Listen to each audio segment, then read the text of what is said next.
Assalamualaikum warahmatullahi wabarakatuh. Saya Fadlah Muhammad Insan, mahasiswa Administrasi Publik, Fakultas Ilmu Sosial, Universitas Negeri Yogyakarta, angkatan 2020.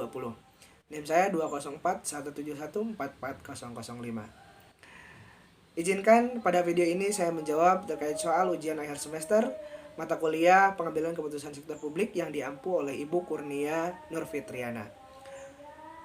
Langsung saja menjawab terkait soal yang pertama, yaitu bagaimana pemahaman terkait diskresi, kenapa diskresi ini dibutuhkan, dan apa kelebihan dan kekurangan diskresi. Menurut Prajudi Atmosudirjo, diskresi merupakan kebebasan bertindak atau mengambil keputusan menurut pendapat sendiri. Nah, diskresi ini menjadi salah satu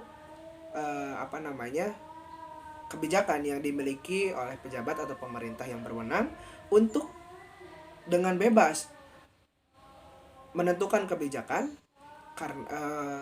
dengan batasan-batasan tidak melanggar hukum, tidak melanggar peraturan-peraturan yang berlaku, tidak melanggar HAM, dan tidak melanggar asas umum pemerintahan yang baik, juga norma-norma yang ada di masyarakat.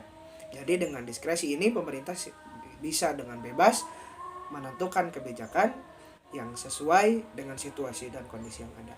Lalu mengapa diskresi ini dibutuhkan? Diskresi ini dibutuhkan untuk mengcounter situasi-situasi yang memang urgent dan juga situasi yang memang sedang terjadi kritis akibat pertama ada bencana alam, lalu juga ada krisis politik, ada krisis ekonomi dan lain sebagainya yang mengharuskan pemerintah dengan cepat sigap untuk mengcounter permasalahan-permasalahan ini di publik agar tidak semakin meluas. Lalu yang kedua, diskresi ini dibutuhkan untuk efektivitas dan efisiensi pemerintah dalam melaksanakan pelayanan publik kepada masyarakat, sehingga ketika dalam suasana bencana alam dan lain sebagainya yang tidak dapat diprediksi sebelumnya, pemerintah dapat dengan cepat mengambil keputusan yang matang yang bisa menyelamatkan masyarakat. Lalu pemerintah juga tidak stagnan gitu dan bingung karena adanya kekosongan hukum gitu, karena tidak adanya teknis di dalam peraturan dan sebagainya. Nah, sehingga diskresi inilah yang menjadi jawaban dari hal-hal tersebut. Lalu diskresi ini memiliki kelebihan. Yang pertama adalah kecepatan dan efektivitas. Karena diskresi ini adalah pendapat satu pihak, pemerintah, tanpa melakukan banyak lobbying ataupun kajian-kajian mendalam, sehingga diskresi ini bisa dengan cepat dilakukan dan keputusan pemerintah tersebut dapat mengakomodir krisis yang terjadi atau situasi yang kritis, yang urgent yang terjadi itu, sehingga dapat bisa diselesaikan dengan cepat.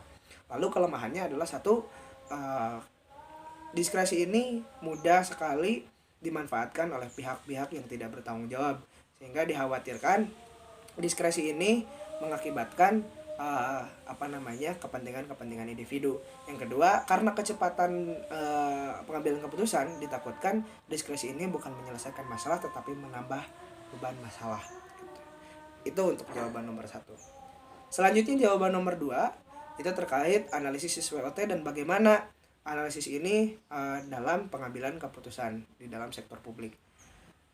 Seperti diketahui bahwa analisis SWOT ini mengambil 4 poin, yaitu yang pertama strength, yaitu kelebihan, yang kedua weakness, yaitu kekurangan, yang ketiga opportunity, yaitu peluang, dan yang keempat adalah ancaman. Nah, lalu bagaimana pemerintah ataupun pejabat publik gitu menganalisa permasalahan itu berdasarkan 4 poin ini, yaitu kelebihan, kekurangan, peluang, dan juga ancaman. Sehingga ketika ada permasalahan, lalu pemerintah membuat kebijakan atau peraturan yang memang menjadi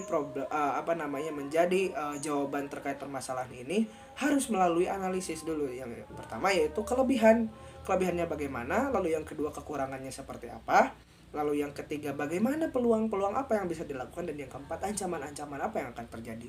Sehingga 4 poin analisis ini menjadi umpan balik bagi pemerintah. Apabila pemerintah telah mengetahui kelemahan dan juga ancaman yang terjadi, maka pemerintah bisa mengambil alternatif kebijakan yang ada dari hasil kelebihan dan juga peluang yang ada yang dihasilkan dari adanya analisis SWOT ini, yaitu kelebihan, kekurangan, opportunity atau peluang, dan juga threats atau ancaman.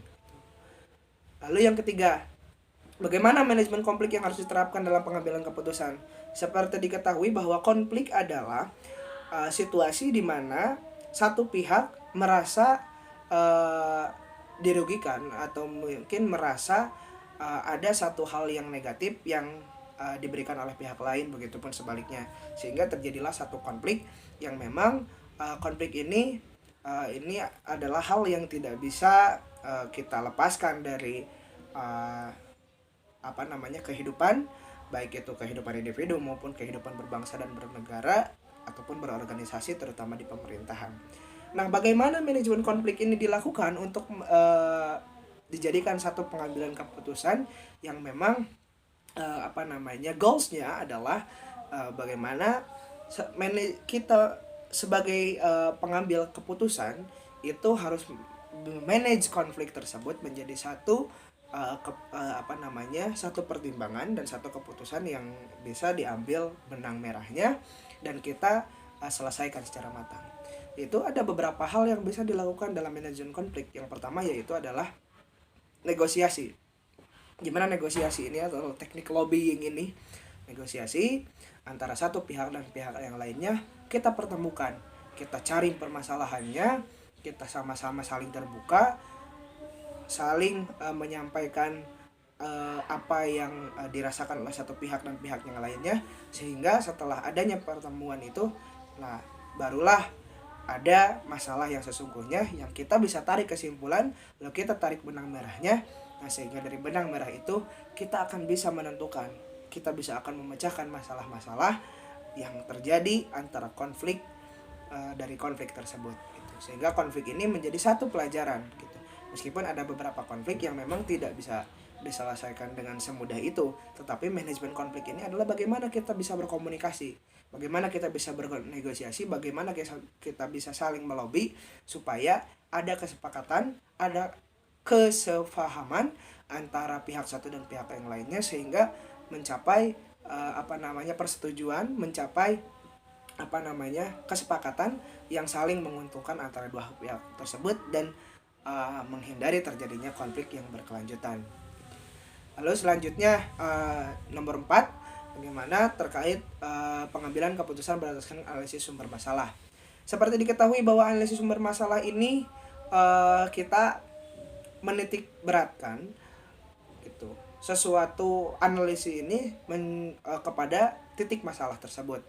Ada dua yang sering digunakan oleh para ilmuwan untuk menganalisis masalah melalui analisis sumbernya, analisis sumber masalah. Itu yang pertama fishbone analysis, yang kedua adalah stream analysis. Bagaimana fishbone analysis ini digunakan? Fishbone analysis ini adalah analisa menggunakan dengan sistem seperti duri ikan dan durinya. Gitu, bagaimana sumber masalah sebagai kepalanya dan juga duri ini sebagai masalah-masalah yang hadir atau masalah-masalah yang memang menjadi penyebab ataupun menjadi satu hal yang menimbulkan masalah yang besar ini.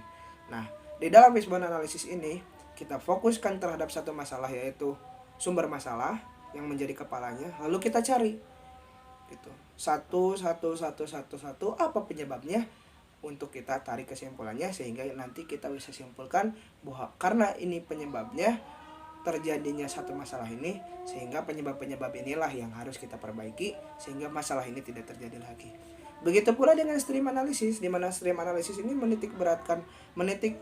menyimpan satu permasalahan itu di atas, lalu kita tarik permasalahan itu ke berbagai sudut, lalu kita hubungkan dari berbagai sudut itu kepada satu titik permasalahan, yang mana dari setiap yang dihubungkan dari setiap titik penyebab atau permasalahan lain adalah bermuara pada satu titik permasalahan yang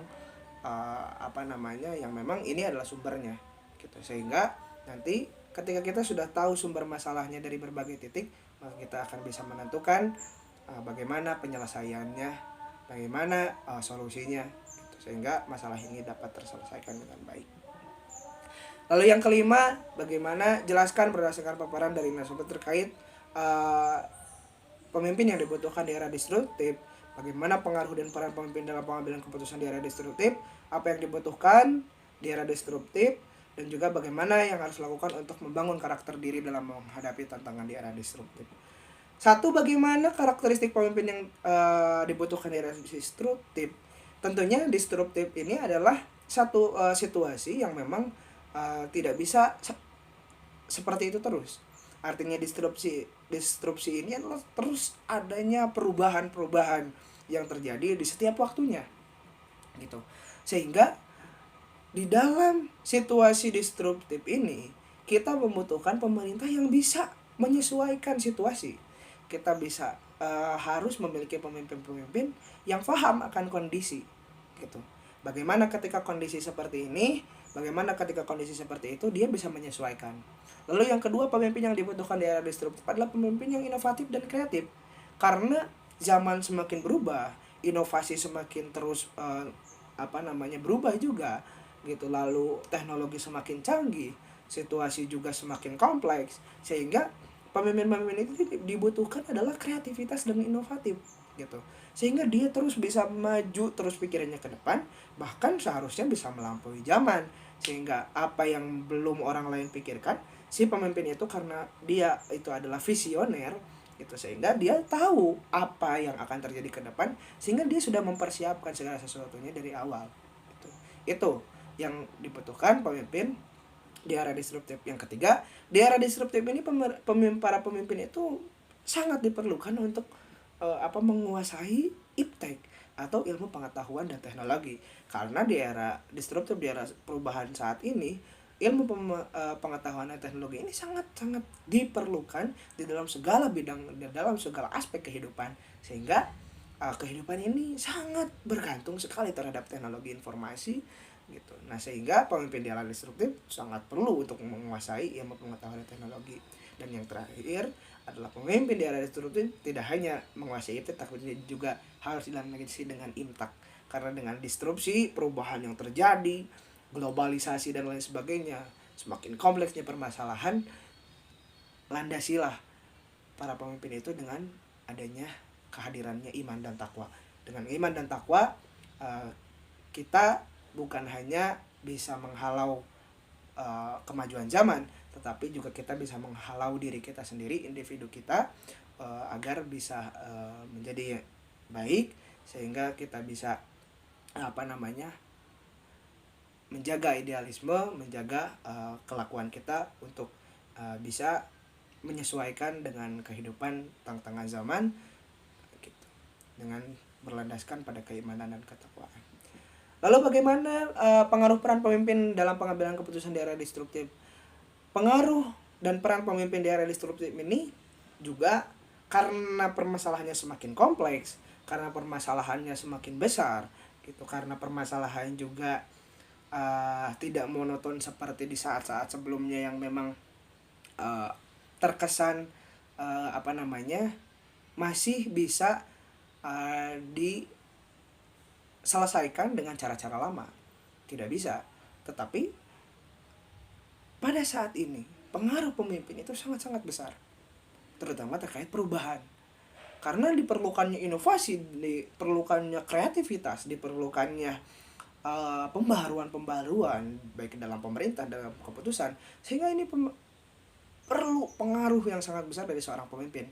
Ketika pemimpinnya tahu dan menyadari bagaimana disrupsi, bagaimana dunia ini terus berubah, bagaimana dunia ini terus permasalahannya semakin kompleks, maka ketika dia menyadari itu, dia akan mempersiapkan melalui SDM, melalui fasilitas teknologi, melalui penguasaan ilmu teknologi, melalui pembangunan infrastruktur, keuangan, dana dan lain sebagainya, dia siapkan bagi kebutuhan pembangunan jangka panjang yang memang pembangunan tersebut untuk mengcounter disrupsi atau perubahan yang semakin terjadi dan kompleksitas yang semakin terjadi di dunia ini, gitu. Lalu apa yang dibutuhkan dalam pengambilan keputusan di era disruptif? Yang dibutuhkan adalah Satu, sumber daya manusia yang memang mumpuni dan memang menguasai baik itu ilmu pengetahuan dan teknologi, keimanan dan ketakwaan. Yang kedua, yang ketiga adalah bagaimana di era disruptif ini diperlukan inovasi, diperlukan digitalisasi, diperlukan kreativitas yang lebih tinggi lagi, diperlukan solidaritas yang lebih tinggi lagi, dan yang terakhir adalah diperlukan bahwa penguatan nasionalisme.